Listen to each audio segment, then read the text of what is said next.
Jangan salahkan Tuhan atas keputusan yang kamu buat sendiri.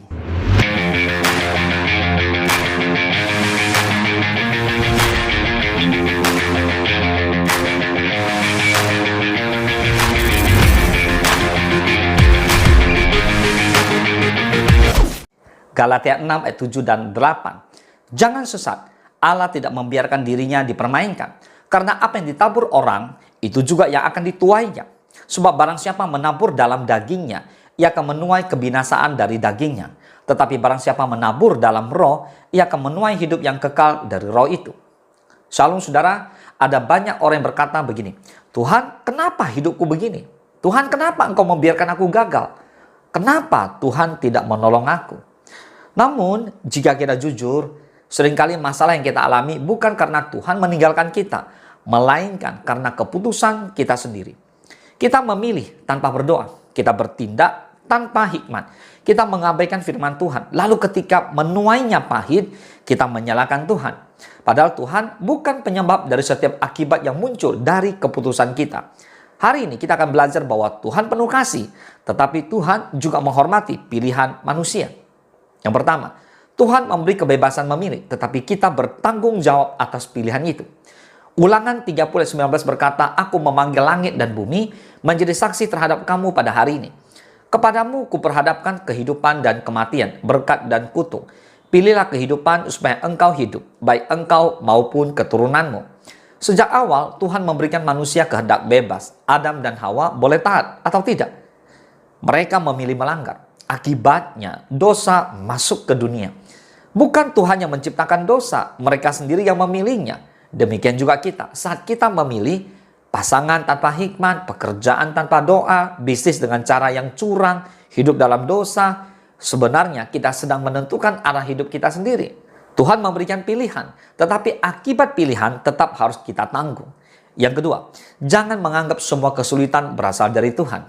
Kadang orang berkata begini, Tuhan sedang menghukum saya, belum tentu.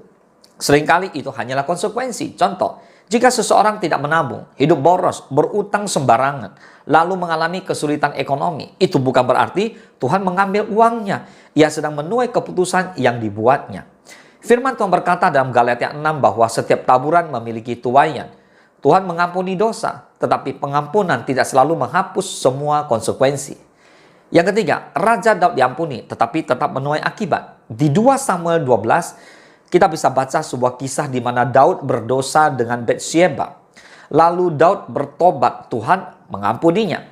Namun akibat dari dosanya tetap terjadi. Keluarganya Daud mengalami pergumulan yang berat. Ini menunjukkan bahwa kasih karunia tidak berarti kita bebas dari setiap konsekuensi. Pengampunan memulihkan hubungan dengan Tuhan. Tetapi konsekuensi seringkali menjadi pelajaran agar kita bertumbuh. Yang keempat, Tuhan selalu memberi peringatan sebelum kita salah jalan. Tuhan tidak diam. Dia berbicara melalui firman Tuhan, Roh Kudus, nasihat hamba Tuhan, orang tua, pasangan, bahkan sahabat rohani. Namun seringkali kita berkata, saya tahu resikonya, saya tetap mau. Ketika semuanya hancur, baru kita bertanya, di mana Tuhan? Padahal Tuhan sudah berbicara sejak awal. Masalahnya bukan Tuhan tidak berbicara. Masalahnya kita yang nggak mau mendengar. Bertobatlah. Ada amin. Yang kelima, Tuhan mampu memulihkan keputusan yang salah jika kita bertobat. Kabar baiknya, Tuhan bukan hanya hakim, dia juga Bapa yang baik. Petrus pernah mengambil keputusan yang buruk, yang menyangkal Yesus 3 kali. Namun ketika Petrus bertobat, Yesus memulihkannya. Bahkan Petrus dipakai menjadi pemimpin gereja mula-mula. Mungkin hari ini kita pernah salah memilih, salah mengambil keputusan, salah melangkah. Jangan terus menyalahkan Tuhan. Datanglah kepadanya, akui kesalahan, belajar dari pengalaman, dan izinkan Tuhan memimpin langkah-langkah berikutnya. Nah, aplikasi dalam kehidupan, mari sebelum mengambil keputusan besar, ayo Bapak Ibu semua lakukan beberapa hal berikut. Yang pertama, berdoalah terlebih dahulu. Yang kedua, cari hikmat melalui firman Tuhan. Yang ketiga, mintalah nasihat dari orang yang lebih dewasa rohani. Yang keempat, jangan mengambil keputusan hanya karena emosi. Dan yang kelima, bersedialah bertanggung jawab atas pilihan yang dibuat. Saudara, orang dewasa secara rohani bukan hanya pandai berdoa, tetapi juga berani berkata, aku yang salah. Tuhan, ajarlah aku. Nah, kesimpulannya, Saudara, jangan salahkan Tuhan atas keputusan yang kita buat sendiri. Tuhan tidak pernah merancang kehancuran bagi anak-anaknya. Namun Dia juga tidak memaksa kita untuk selalu memilih jalan yang benar. Kasih karunia Tuhan tidak menghilangkan tanggung jawab manusia. Hari ini, Tuhan mengundang kita semua untuk hidup dalam hikmat, ketaatan, dan pertobatan. Apapun keputusan yang pernah kita ambil, Tuhan masih sanggup memulihkan hidup kita jika kita datang kepadanya dengan hati yang rendah. Saudara, mari berhenti mencari kambing hitam dan mulai mencari kehendak Tuhan.